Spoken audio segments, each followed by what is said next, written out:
Okay, there we go. It's Heather DeLuca. I'm here in the SoJO 1049 studio. So I've been kind of holed up in movie theaters for a while now, catching up on the buzziest films, those that are getting attention from Golden Globe Awards and SAG Awards, which are also this coming Sunday. And, you know, we're waiting on Academy Award nominations later on this month. So I have a couple films. I've pretty much loved everything I've seen so far, save for one movie, and I'll explain why. Didn't dislike it, but just had kind of issues with it.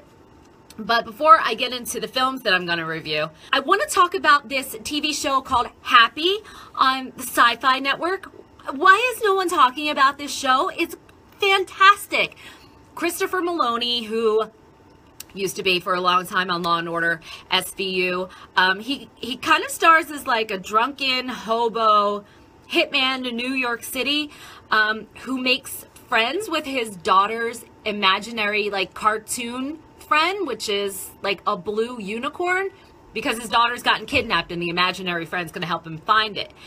It's shot very much comic book style. It's so cool, and I've been binging it. It's about 4 or 5 episodes in, so check that out on the Sci-Fi Network. It's so good. Okay, so let's get into the films that I've seen so far. I want to start with I, Tonya, starring Margot Robbie.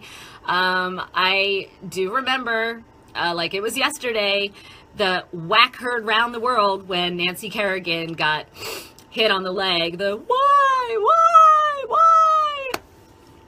And I never thought that Tonya Harding deserved too much sympathy at all, because she wasn't the victim in this whole story. So to sensationalize it in a movie, I wasn't sure I was gonna like love it, but her upbringing, her backstory, and the kind of satire, the black comedy way I, Tonya tackles it, you know, it does give you some insight into like why things turned out the way they did.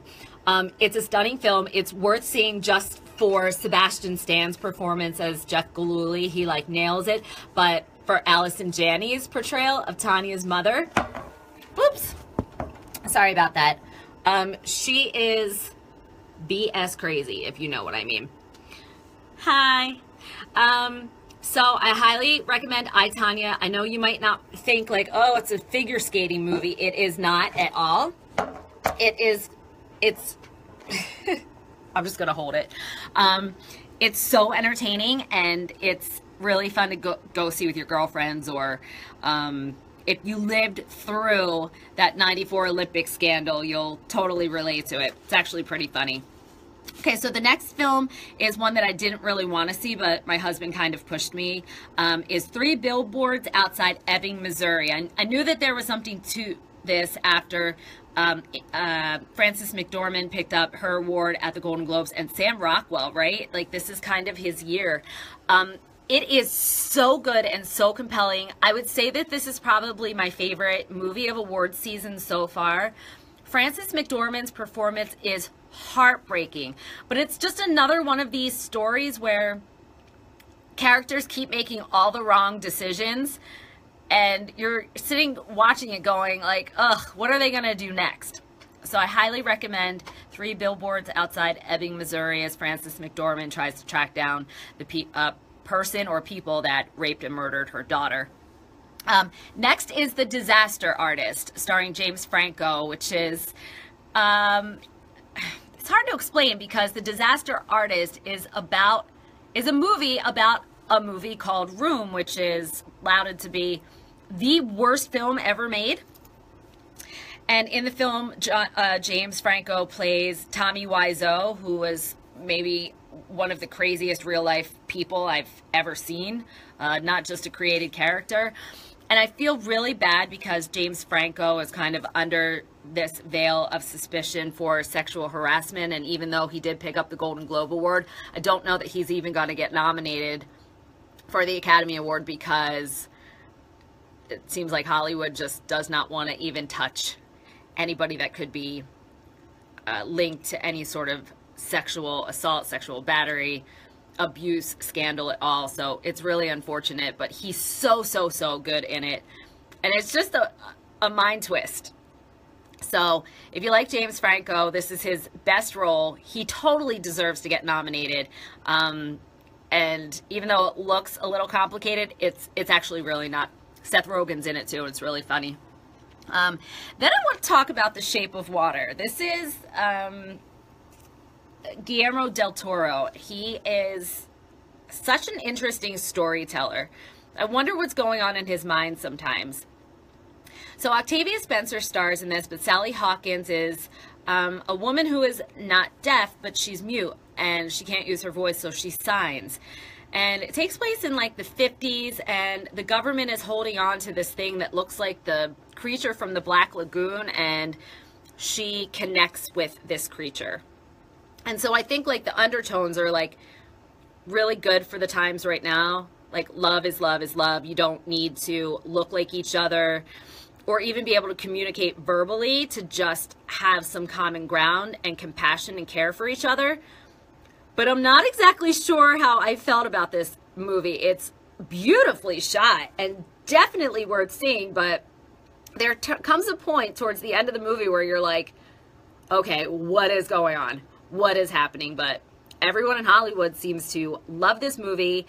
So The Shape of Water, just from a curiosity standpoint, I would love to know what you think of it, is definitely worth the price of admission. Hey, Jeff. Okay. So now I'm going to talk about a film that I just thought could have gone a little bit further, and that's Dunkirk. Christopher Nolan's a very existential director. I think if any of you out there can explain to me, to this day, what Inception is about, can you just like, I mean, because my brain hurts at the end of the movie when I watch that. I can follow The Dark Knight, I can follow Batman Begins and all that, but you give me like Interstellar or Inception and I'm messed up.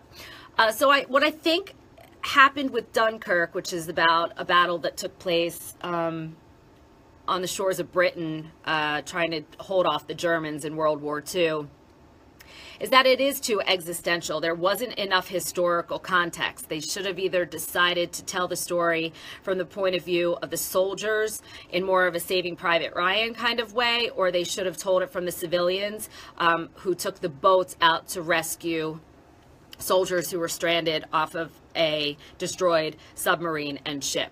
So Tom Hardy's great in it. I think his character is what makes the movie.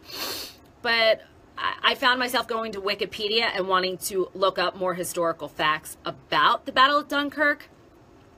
And so I don't think a movie should leave you doing that. So that's my only beef with Dunkirk, but it is very good. The film that I think every mother and daughter should go see together is Lady Bird with Saoirse Ronan and Laurie Metcalf.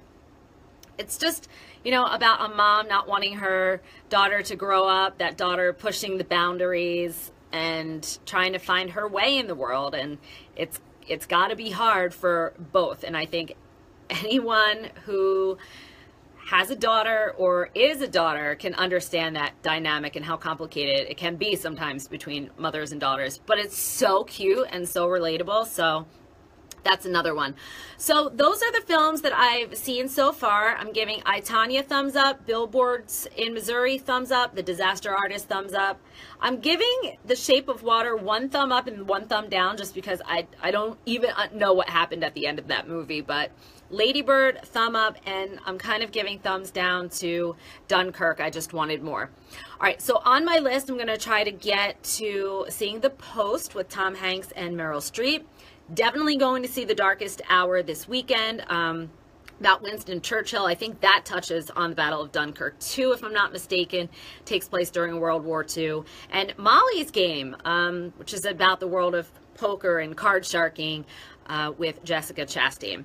So are there any movies that you've seen lately that you think are worth me checking out, either in the theater or on demand? Or what was your favorite movie that you think is going to eventually get nominated for an Academy Award or has been part of award season? You can let me know in the comment box below.